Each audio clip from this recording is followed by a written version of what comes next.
بسم الله الرحمن الرحيم. الحمد لله رب العالمين والصلاة والسلام على رسول الله وعلى من تبعهم بإحسان إلى يوم الدين. أما بعد، أعوذ بالله من الشيطان الرجيم. بسم الله الرحمن الرحيم. إن الذين آمنوا وعملوا الصالحات سندخلهم جنات تجري من تحتها الأنهار خالدين فيها أبدا وندخلهم ظلا ظليلا. وعن ابي هريرة رضي الله عنه قال رسول الله صلى الله عليه وسلم: من صام يوما ابتغاء وجه الله تعالى بعده الله من جهنم كبعد غراب طائر وهو فرق حتى مات هريبا، او كما قال عليه الصلاة والسلام. اللہ تبارک و تعالی نے ہمیں اور آپ کو جس مقصد کے لیے پیدا کیا، صرف اللہ تعالیٰ کے نزدیک یہ نہیں ہے کہ اس مقصد کو انسان پورا کرتا رہے، بلکہ اس سلسلے میں اللہ تعالیٰ نے بڑے وعدے بھی کیے کہ جو بھی ہمارے حکم کو مانے گا، عمل کرے گا، اور جو ذمہ داری اس کو دی گئی ہے اس ذمہ داری کو پورا کرے گا، تو صرف یہ نہیں کہ وہ اپنے عہدے سے، اپنی ذمہ داری سے گویا سبکدوش ہو رہا ہے، یعنی اپنی ذمہ داری کو پورا کر کے اپنے رب کے حکم کی تعمیل کر رہا ہے، بلکہ اس کے ساتھ ساتھ اس کو قابل قدر انداز میں نوازا بھی جائے گا۔ ان الذین آمنوا وعملوا الصالحات، قرآن کہتا ہے کہ جن لوگوں نے اللہ تعالیٰ کو مان لیا، جو ایمان لے آئے، وعملوا الصالحات، اور انہوں نے نیک اعمال انجام دیے، نیک کام کیے۔ نیک کام، عمل صالح وہ نہیں کہ جس کو ہم اور آپ نیک کہنے اور اچھا کہیں، بلکہ نیک کام وہ کہ جس کو خود اللہ اور اس کا رسول کہے کہ یہ نیک کام، اس کی قدر ہوگی۔ یہ تو نیک کام بہت سارے ہیں، لیکن ہر نیک کام پر اجر بھی آخرت کے اعتبار سے ملے یہ کوئی ضروری نہیں ہے۔ غیر مسلم جتنے بھی ہیں ایسا نہیں ہے کہ نیک کاموں سے بالکل کورے ہوں، وہ بھی نیک کام کرتے ہیں، وہ بھی اچھے کام کرتے ہیں، بھوکوں کو کھلاتے ہیں، بیواؤں کی خبرداری کرتے ہیں، یتیموں کے ساتھ بھی اچھا سلوک کرتے ہیں، اور بھی بہرحال اخلاقی بنیاد پر کام کرتے ہیں، لیکن ان کے کسی بھی نیک کام کا اجر آخرت کے اعتبار سے ملتا ہے۔ اور اہل ایمان سے اللہ تعالیٰ نے آخرت کے اعتبار سے سارے وعدے کیے۔ دنیا میں تو جو کچھ بھی ملتا ہے وہ انسان کو اس کی نیکیوں کی برکت سے ملتا ہے، نیک اعمال کی برکت سے ملتا ہے، اس کا اجر نہیں دیا جاتا ہے۔ آخرت میں اجر دیا جائے گا، آخرت کے لیے اللہ تعالیٰ نے وعدہ کیا ہے۔ چنانچہ کہا اللہ تعالیٰ نے کہ ان الذین آمنوا وعملوا الصالحات سندخلهم جنات تجری من تحتها الانہار، ہم اس کو ایسی جنتوں میں اور ایسے باغات میں داخل کریں گے جن کے نیچے سے چشمے جاری ہیں، اور ذالک الفوز العظیم، یہی تو سب سے بڑی کامیابی ہے کہ انسان اللہ تعالیٰ کے پکڑ سے، اللہ تعالیٰ کے غضب و غضب سے، جہنم کے عذابات سے، قیامت کے دن کی ہولناکیوں سے بچا لیا جائے اور جنت میں داخل کر دیا جائے۔ بس اس سے بڑی کوئی کامیابی نہیں ہو سکتی ہے۔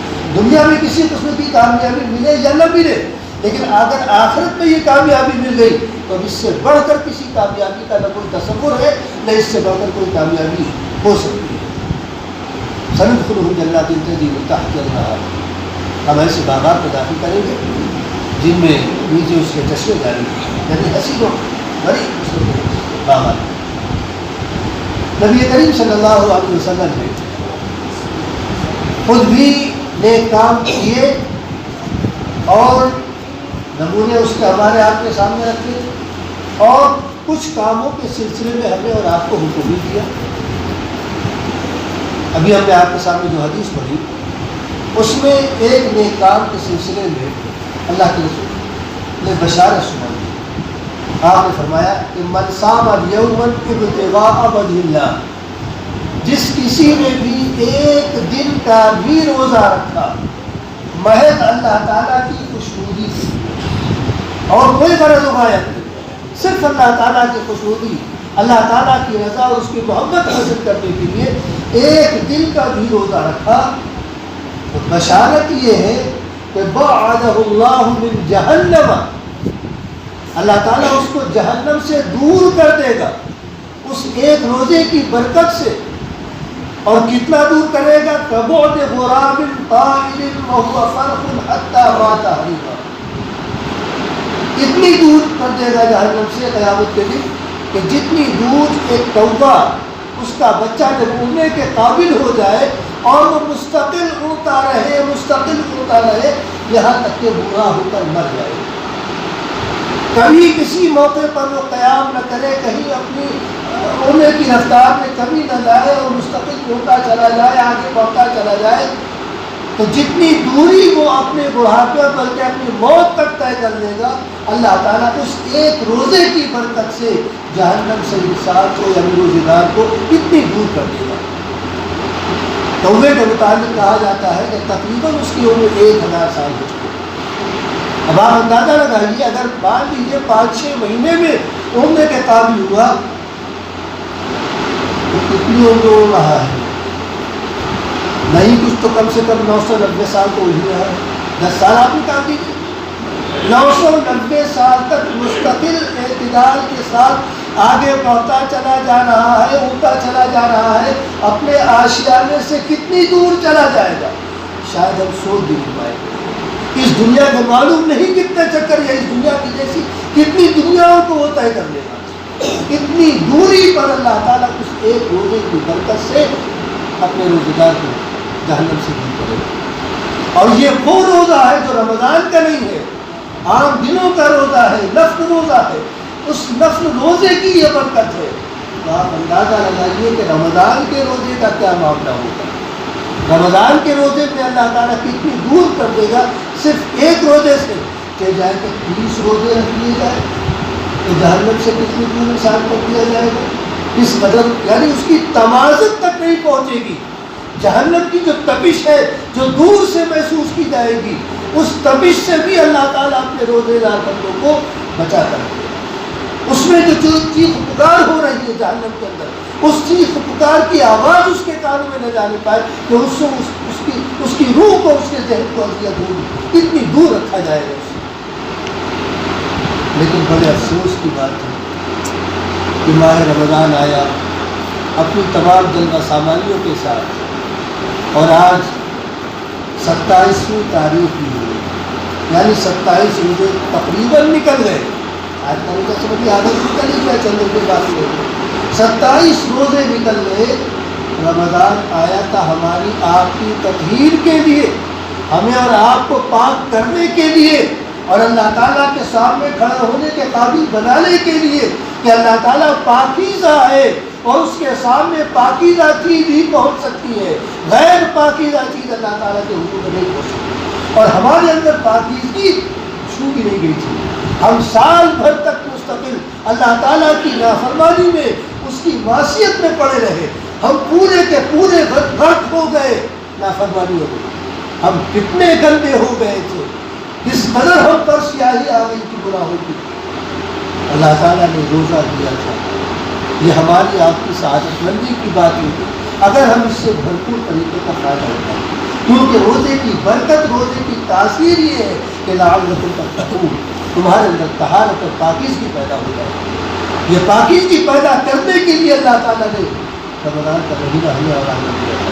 لیکن گزر گیا 1 دن 2 دن 3 دن یہاں تک کہ آ سکتا ہے تقریباً گزر گیا. اور ہم نے روزے کی جو قدر کرنا چاہیے تھی وہ نہیں کی. روزے سے جو فائدہ اٹھانا چاہیے تھا وہ نہیں فائدہ اٹھایا. رمضان کی راتوں سے جس طرح سے ہمیں اکتساب فیض کرنا چاہیے تھا نہیں کیا. راتیں سونے میں گزار دی. روزہ رکھ تو لیا رسمن، لوگوں کو دیکھا دیکھی ایک ماحول چل رہا تھا، اس ماحول میں ہم بھی آ گئے اور ہم نے بھی صبح سے شام تک کھانا پینا چھوڑ دیا اور روزے کی شکل و صورت اختیار کر لی. لیکن روزے کو روزے کی طرح سے نہیں رکھا. شاید اسی کے متعلق نبی نے فرمایا تھا کم من صائم لیس من صیامہ الا الظمأ وکم من قائم لیس من قیامہ الا السہر. روزہ تو رکھ رہے ہیں لیکن بے شمار ایسے روزے دار ہیں تو ان کے روزے کا اثر بس اتنا ہے کہ وہ بھوکے ہیں اور پیاسے ہیں. اس سے زیادہ اثر طہارت نہیں آ رہی ہے، پاکیزگی نہیں آ رہی ہے، اللہ تعالیٰ کی محبت نہیں مل رہی ہے، اللہ تعالیٰ کا قرب نہیں مل رہا ہے. اور جو فیوز و برکات ملنا چاہیے تھے وہ اس کو رمضان سے وہ نہیں حاصل ہو رہے. ایسے موجودات بے شمار ہے. کم من صائم لیس من صیامہ الا الظمأ وکم من قائم لیس من قیامہ الا السہر. اور تراویح تو پڑھی تھی لیکن مارے باندھے والی یہ بوجھ سمجھ کر پڑھی تھی. حافظ صاحب ایسا تلاش کر لیے گئے تو تیزی کے ساتھ پڑھ کر لپیٹ کر رکھا. بوجھ ہے سر سے اتار. 3 پارے اور 5 پارے اور 6 پارے 1 گھنٹے میں اور 1.25 گھنٹے میں سب ختم.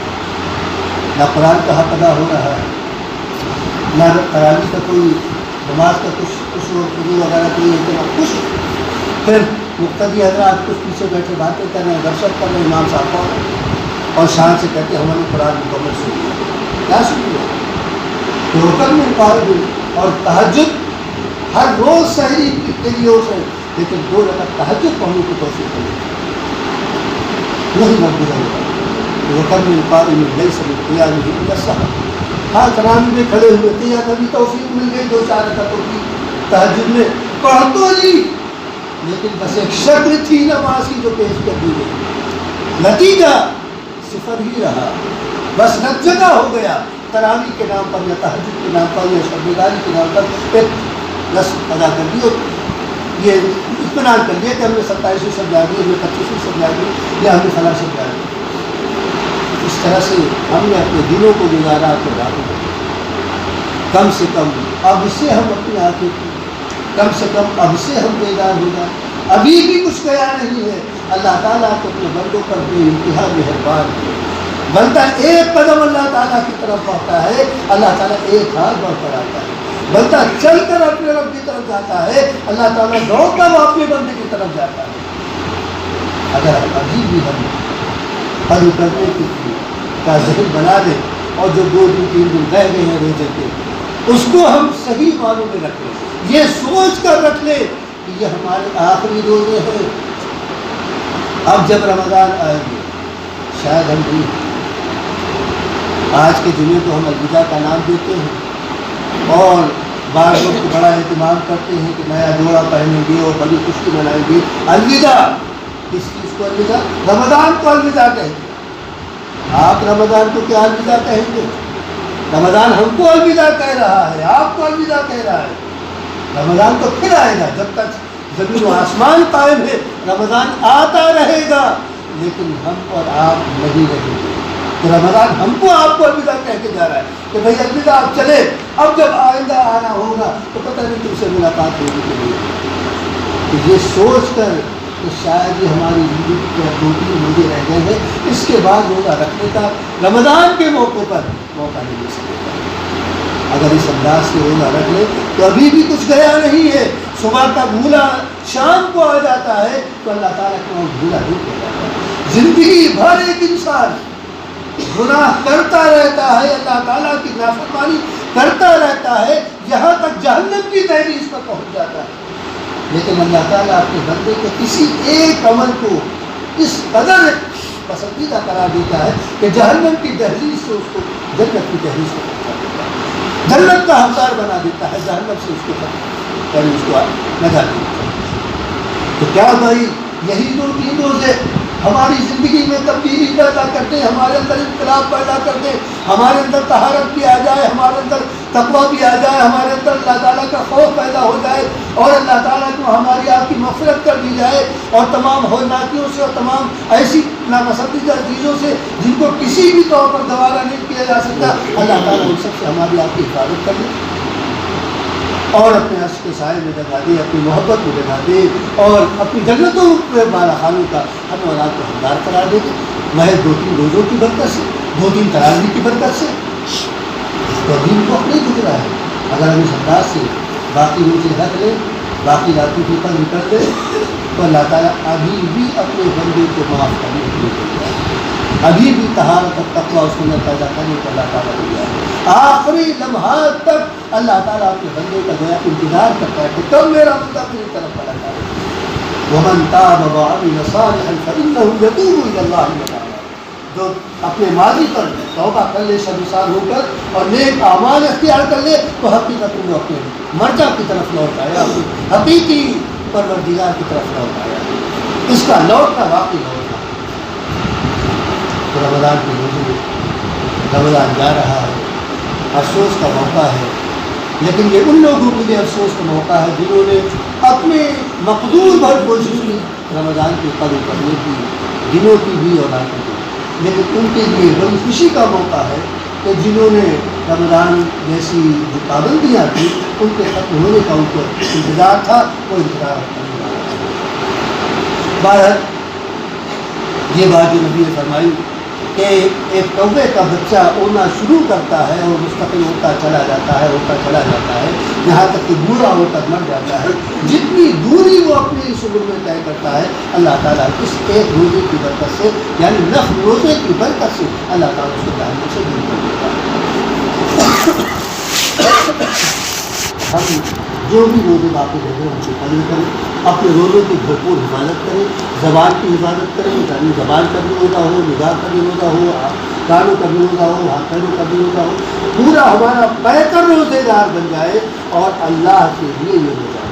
اگر اس طور پر ہم نے باقی روزے رکھ لیے اور راتوں کی بھی قدر کر لی تو انشاءاللہ اللہ تعالیٰ کو ہماری آپ کی گزرائی ہوگی، اور ان روزوں کی برکت سے اللہ تعالیٰ کے وہ تمام وعدے جو اس نے اپنے روزے دار بندوں کے لیے کیے ہیں، ان تمام وعدوں کا ہمیں اور آپ کو بھی حقدار بنایا جائے گا.